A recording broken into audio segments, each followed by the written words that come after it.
A lot of people walk around, oh man, I'm good. No, you're not. You have to accept what you're not. And people don't want to do that. That's the only way you can fix it. You have to accept it first before you can go on the journey. A lot of folks never even start the journey, man. They never start the journey because they're living this fake life that who they want to be, they act like they are, but they're not because they haven't fixed all this stuff yet. You got to fix this first before we can start our journey in life. So that's why I have them make this list. You fix these problems, now your journey can begin because you no longer care about how people are judging you. When you care more about how someone's judging you, you're gonna stay right there. There's no forward momentum. We are all great. No matter if you think you're dumb, no matter if you think you're fat, no matter if you are fat, no matter if you've been bullied, whatever, man, we all have greatness. You gotta find the courage. You gotta find the courage to put your Bose headphones on and silence the noise out of this world and to find it. And to find it because it's out there, but it's gonna take hard work, courage, self-discipline. It's gonna take all the non-cognitive skills to be great. You know, smart is good, all this stuff is good, that's all cognitive. It's the non-cognitive skills that set you apart from everybody else. Your brain is the most powerful weapon in the world. Once you put away your phones and your computers and all that we have nowadays, yeah, that's great. We're up to date, but your brain is the only thing you have when you're going through depression, when you're going through hard times, when you're going through death. You can't Google that, man. You're alone. You're alone. You may have a shrink you're going to, you may have a best friend you're going to, but there's 24 hours in the day where you're alone in this brain. And your brain is talking to you in all kinds of ways. And it wants to control you and pull you in these different pockets. You got to tell your brain where you want to go and how you want to go and how you want to get there. You got to control it. If not, it's over. What's funny about failure is we're afraid to fail a lot of times because we're afraid to get those people telling us that we're not good, that we shouldn't try again. Mm-hmm. This is how I look at it. First of all, those people are going to be there.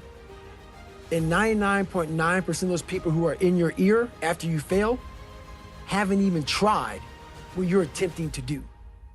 That's first off, but they have a voice. So that voice needs to be, we're done. You don't need to talk to me anymore. Like when I failed the pull-up record, I was going for 4,020 pull-ups.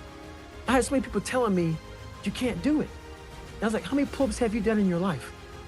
So that's the first thing. Look at who's talking to you negatively first. And failure is the only way to grow. The only way to grow for me. Everything I've ever succeeded in, 3 hell weeks. Everything, Ranger School, everything I've ever failed, I failed miserably so many times. But what you do with that failure is you go back, you learn from it. The amount of work I put into being who I am, I don't have enough time in the day. Like, I don't talk about it, I don't brag about it. No one even knows about it. Like 99.9% of the shit I did to get to where I'm at today was alone. Alone, out there running in cold and heat, suffering in pools, trying to swim, at home in a room by myself, trying to teach myself how to read and write, how to study. No one saw that. There was no video camera, there was no podcast, there was no Who's David Goggins. It was me. Just for me trying to get in the military, which everybody can do. It's easy. Just trying to learn how to read and write was something that blows Rocky away.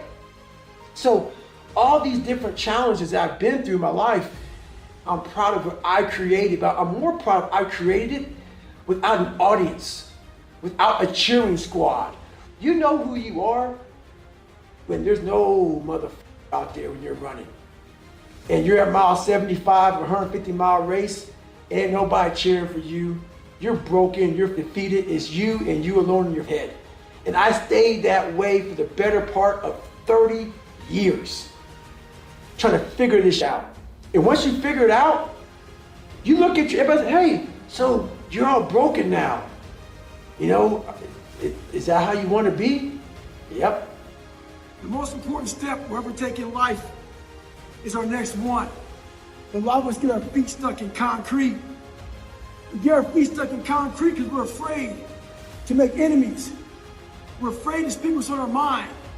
We're afraid of being in that group of people. And when you walk away, we're afraid of what they might say behind your back. All that fear clouds your brain, clouds your thinking. One thing in life, you're gonna always have haters. Embrace them. If you can walk on water, trust me, your haters will say you can walk on water because you can't swim. Learn one thing, shut the noise out. Embrace the fact that people don't like you. It means you're doing something right. Stay in the fight. I'm very fortunate that I grew up in a time when there was no phones and there was no social media. And I suggest use it as a platform. Don't use it as your life. My biggest advice to give everybody in the world is, like I say, we live in an external world. Everything is you got to see it, touch it. It's external. If you can, for the rest of your life, live inside of yourself. Stop listening to people who are calling you fat, gay, transsexual. Everything that is makes no sense. All these insecure people putting their insecurities on you, you got to flush it out. You got to just be whoever the hell God or whatever the hell you believe in. If you believe in nothing but yourself, I don't care what it is. You got to take everything and throw it away. You have to believe in one thing, and that is yourself.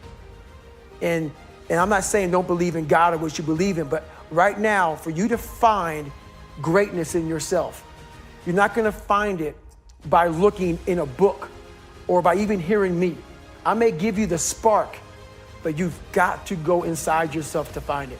And that means you got to be quiet. Go in a room, stop talking, search your soul, search your mind, search your abilities, and you'll find it. But if you're not looking for it, you won't find it.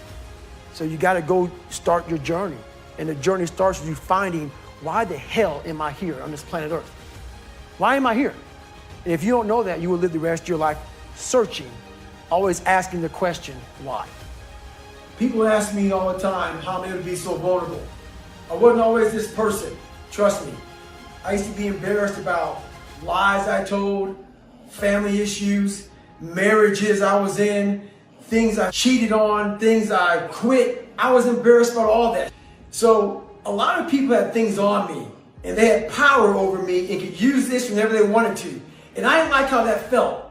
So I wanted to get to a spot in my life where I could put a billboard up in the town I lived in with everything I did wrong and let people drive by and see it.